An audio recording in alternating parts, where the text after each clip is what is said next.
안녕하세요. 짧고 굵은 분석을 전달하는 또도 김박사입니다. 1월 21일 프리미어리그 2경기, 라리가 2경기 준비했습니다. 경기 일정 확인 잘 하시고요. 또도 김박사 구독과 좋아요, 클릭 부탁드릴게요. 자, 첫 번째 맨시티 대 에스턴빌라 경기입니다. 맨시티 모든 선수들 그 득점 가능성 지고 있는 득점 선수가 부재를 하더라도 맨시티 자체의 치명타를 받는 일이 좀 적다고 생각이 듭니다. 그 기회만 오면 덥석 물고 놓치지 않는 포든이 있고요. 스털링 그리고 권도간, 마레즈 선수가 이렇게 있고 좀 찬스를 많이 생성해주는 브라이너. 그 지금 실력을 갖춘 스태프들이 대거 진열되어 있습니다. 그 후방의 능력치도 좀 막강하고요. 실점률이 0.7로 리그에서 1위로 독주하고 있죠. 지난 10번의 경기 중에 8번이 무실점으로 경기가 종료되었다는 사실만 봐도 수비 거대한 아우라를 좀 알 수 있습니다. 그 워커가 돌아오면서 칸셀로와 파트너로서 좌측에 배열되어서 하나 있던 그 허점마저 없애버리고 불균형이 좀 사라졌고요. 부상에서 돌아온 스톤스 또한 포지션 위치 걸맞은 침투 제어력 보여주고 있습니다. 그 에스턴빌라 1번 선수들이 그 동시다발적으로 코로나 걸리면서 두 번의 경기 일정이 모두 취소되는 난항을 좀 겪었습니다. 에스턴빌라 팀 내에서는 좀 많이 혼란스러운 분위기였었는데요. 그 8일 리버풀전에서도 일군 선수들은 보이지 않고 버네 및 그 벤치 자리, 벤치 자원들로 좀 라인을 꾸렸죠.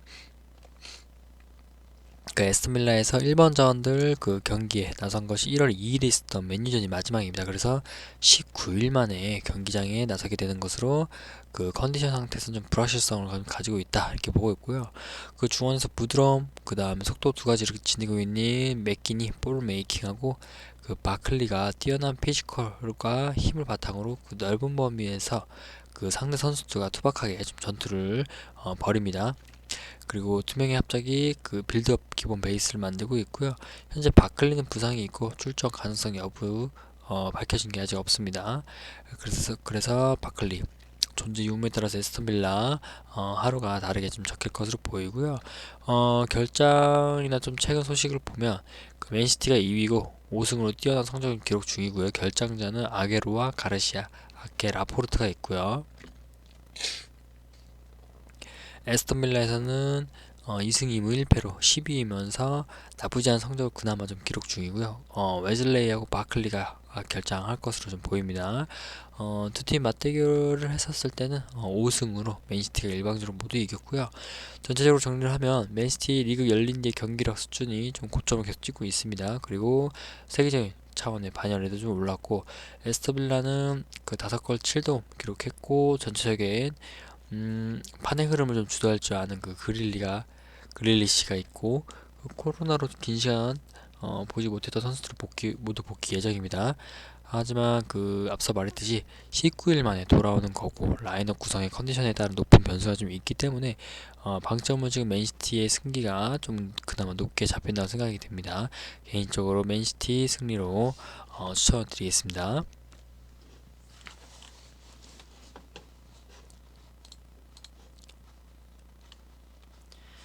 다음은 풀럼 대 맨유입니다. 풀럼 최근 5경기 전적이 1승 3무 1패고요. 직전 그 첼시 경기에서 0대1 아쉬운 패배를 당하면서 2경기 연속 무승을 좀 기록하고 있습니다. 현재 수비에서 엄청난 좋은 모습 꾸준하게 보여주고는 있는데 그 공격 자원에서 득점 포인트 만들어내지 못한 상황이 매우 아쉬운 모습을 좀 보여지고요. 이번 맨유 경기에서 수비수 콩골로는 그 부상으로 경기에서 좀 제외되고 대체 자원이 좀 충분하기 때문에 공백은 많이 크지 않을 것으로 보여집니다. 중원 자원에서는 수비에 맞는 지중으로 공격으로 좀 전개가 많이 부족하고 공격 찬스 그 살려내는 모습이 전혀 보이지 않기 때문에 이번 맨유하고 경기에서도 득점을 만들어내기는 좀 힘들 것으로 좀 보여지고요. 맨유는 최근 5경기 전적으로는 3승 1무 1패입니다. 그 직전 리버풀 경기에서 0대0 무승부를 기록하면서요. 순위에는 변동이 없는 맨유입니다. 이번 약팀인 플럼과의 승리로 1위의 자리 못 박으려 하고 그 전력으로 경기에 임할 것으로 보여지고요. 그 리버풀과의 경기에서는 다소 답답한 경기력을 좀 보여주면서 전방 압박을 당했는데 어, 이번 상대는 전방 압박이 강한 팀이 아니기 때문에 수비에 매우 좋은 모습 보여주고 있는 팀이기 때문에 그 계속되는 공격으로 득점 찬스를 만들어낼 것으로 보여집니다. 현재 그 에르난데스와 레시포드 공격이 좀 살아나고 있기 때문에 승리 가져오는 데 크게 무리가 없을 것 같다 좀 보여지고요. 이번 경기 맨유 승으로 좀 추천을 드리겠습니다. 어느 분은 언더로 접근해 보시는 것을 추천드릴게요. 자, 토토인 박사 구독과 좋아요 클릭 부탁드리고요. 100% 무료 정보 공유할 수 있는 정보 공유방이 있습니다. 영상 하단에 고정 댓글 참고하셔서 링크 타고 오시면 되시고요. 실시간 바로 입장 가능하니까요. 꼭 확인해 보시길 바라겠습니다. 다음은 라리가이고요. 헤타페 대 우에스카 경기입니다. 헤타페 리그 13위 자리에 위치하고 있고요. 직전 경기 엘체 상대로 연패 끊어냈습니다.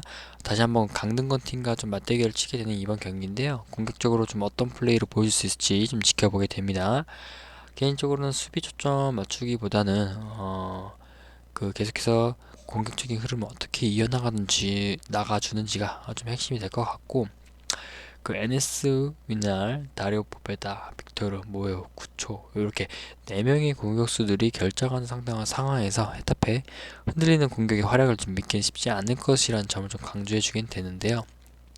그래도 전력과 경기 운영에서는 차이를 만들어 나가줄 수 있는 헤타페이기 때문에 저 활약에 기대를 좀 걸어보고 싶고요. 그 홈으로 돌아오는 헤타페입니다. 그 다시 한번 제이미마타를 중심으로 공격적으로 차이를 만들어 나갈 수는 좀 플레이를 기대해 보게 되고요. 4-4-1-1 포메이션 전술 유지하면서 그 경기 운영에서 차이를 좀 만들어 나갈 수 있는 우에스카하고 맞대결이라는 점을 좀 감안해 보게 됩니다. 그리고 마크 쿠쿠렐라와 막시보비치, 마우르, 아람바리, 프란시스코 보틸로 그 미드필더진에서 경기를 주도해 나가는 플레이를 바탕으로서 그 더욱 공격에 집중하는 플레이를 보여줄 수 있을지도 좀 지켜보고요. 사실 그 수비에 대한 집중력보다는 확실히 그 에타페가 수비적으로 더더욱 그 조직력을 갖추고 있다는 사실도 좀 강조해 줄 수 있고요. 이번 경기 통해서도 에타페가 직전 경기에 살아났던 공격에서 집중력을 이어나가주는 모습도 있기 때문에 계속 흐름 이어가면 이번 경기는 뭐 무난한 플레이를 보여줄 수 있을 것으로 좀 예상이 됩니다.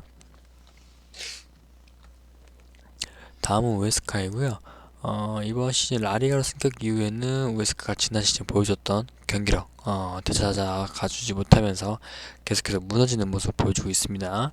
아직까지는 전력면에서도 그 헤타페 상대하기는 좀 어려울 것을 좀 고려하게 되고요. 특히 우에스카 공격에 대한 그 부진이 수비에 대한 불안 요소 이어질 가능성까지 좀 높다는 사실도 좀 참고를 해주세요. 그리고 우에스카가 이번 경기에서 좋은 플레이를 좀 보여주기 위해서는 그 수비 부담감을 좀 줄여 나가줘야 될 것 같고, 공격에서 좀 집중력 있는 플레이가 좀 상당히 중요한 경기라고 개인적으로 좀 생각이 됩니다. 선수들 결장까지 있는 상황에서 부진 끝내기는 조금 어려운 원정 경기가 될 거라고 좀 생각이 되고요. 계속해서 그 답답한 경기력이 이어지고 있는 우에스카로서는 이번 상대팀을 상대로 좋은 플레이를 보여주기는 조금 쉽지 않을 것으로 좀 보여지고요. 공격보다는 수비로에 조금 초점을 맞춰서 집중 있게 경기를 치를 것으로 좀 예상이 됩니다. 개인적으로는 헤타페 승리로 좀 추천을 드리고요. 어느 번호 언더로 접근해 보시는 것을 추천드리겠습니다.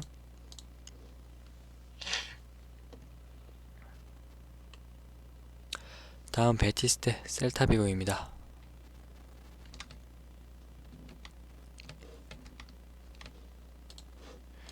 자, 베티스가 공격에서 좀 작은 변화가 있어요. 카날레스가 돌아오자마자 그 4경기에서 그 7번 골을 넣었고요. 그 12일에도 우에스카전에서 비록 PK이긴 한데 한 골 기록도 있습니다. 그리고 조력자 역할로 페키르도 페이스가 날로 좋아지고 있고요. 기회 창출에도 좀 막힘이 없습니다. 그래서 난항을 아무리 겪는다 해도 좀 1점의 골은 걱정이 없을 것 같고요. 그 베티스가 홈에서 치른 최근 5번의 셀타비고전에서는 패한 적이 한 번도 없어요. 그리고 불안감이 더욱더 좀 진하게 그려지고 있는 셀타 상대로 급발전 이룬 공격력 무기로 이번 경기 셀타 상대로 좀 경기 리드하기 좀 충분할 것 같고요. 셀타 피고 같은 경우는 좀 정신적 지주의자, 그 경기장 내 중심본부라고 불리는 아스파스가 다리를 다치면서 부상자 이름을 올렸습니다. 기둥이 사라지면서 경기는 중구난방으로 좀 튀기 시작했고요. 멘데스와 놀리토는 그 동시에 무득점 행보 이어지고 있고, 미나는 득점력에 높은 신뢰를 가지고 있는 선수가 좀 아닙니다. 그래서 골을 넣을 가능성이 좀 낮아졌습니다. 그리고 수비까지 엉망진창이 좀 돼버린 상황이고요. 그 6경기 연속 1점 이상의 실점을 안 내주던 셀타비고가 3일날, 9일날 각각 2점, 4점의 점수를 좀 허용하면서 도합 6실점 했고 득점은 없습니다.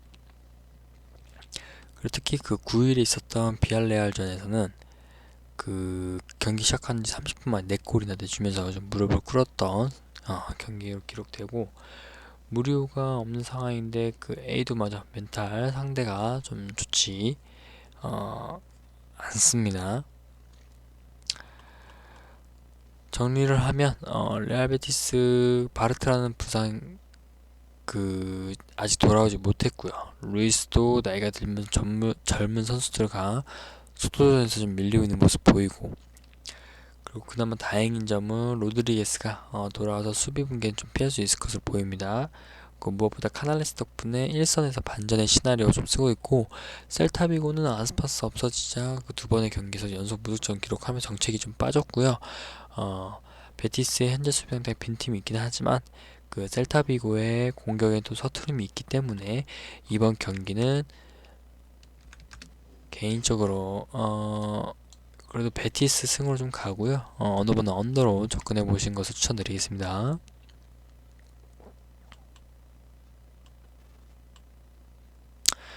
도움이 되셨나요? 도덕인 박사 구독과 좋아요 클릭 부탁드리고요. 스포츠토토 관련한 각종 경기 분석 및 정보 무료 제공하고 있는 정보 공유방이 있습니다. 영상 하단에 고정 댓글 참고하셔서 링크 타고 오시면 되시고요. 공유방에서는 베팅 노하우 및 픽 정보도 무료 공유하고 있고요. 픽 추천도 받아보실 수 있습니다. 무료 입장 가능하니까요. 영상 하단에 고정 댓글 참고하셔서 링크 타고 오시면 되겠습니다. 다음 영상에서 또 찾아뵙겠습니다. 감사합니다.